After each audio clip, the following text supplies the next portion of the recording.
Bakit? Kaya po kasi kung walang mga birth certificate, bawal pinaglang. Hindi pwede yan. Nagkasaan kayo? Ito lang po naman.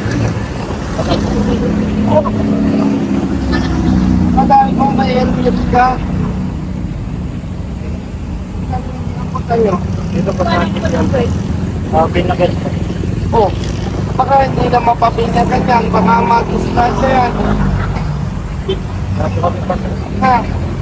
O tapos hindi ka nakasapatos. Mag-lisensya ka. Ayaw, absihan ka. Oh. Saan kayo galing? Dito lang po sa Matampong mga. Patay kayo ng anak. Pagkatong pa, di patay ang bata. Ilan ang anak nyo? Tatlo po. Tatlo. Ito bunso. Oh.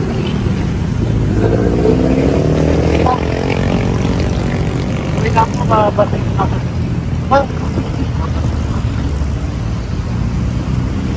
Ano? Ito lang po. Dito yun.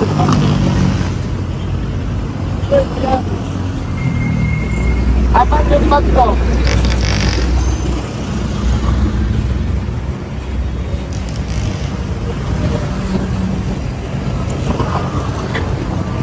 Kaya dito sa Quezon City. Sa Matampong po.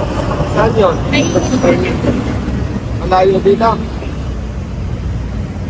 Yung isang bag ko. Ay.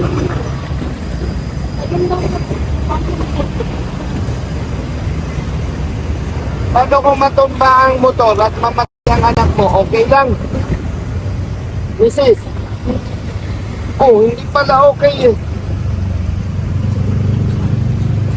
Hindi na naman.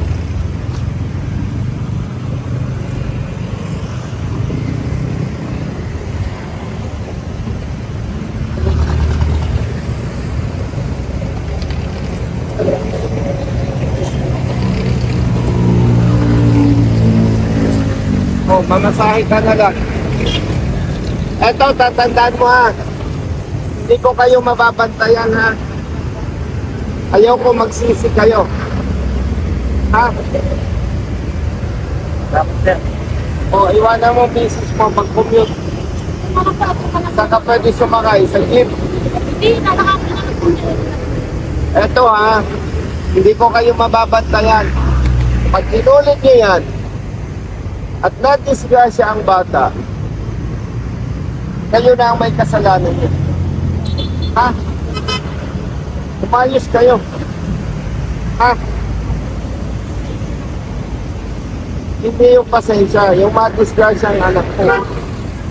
Sige, huwag mo nang ulitin yan, brother. Ha? Dapat yung Sige, ipangat ka. O, ano na? Tatayin kita. Oh,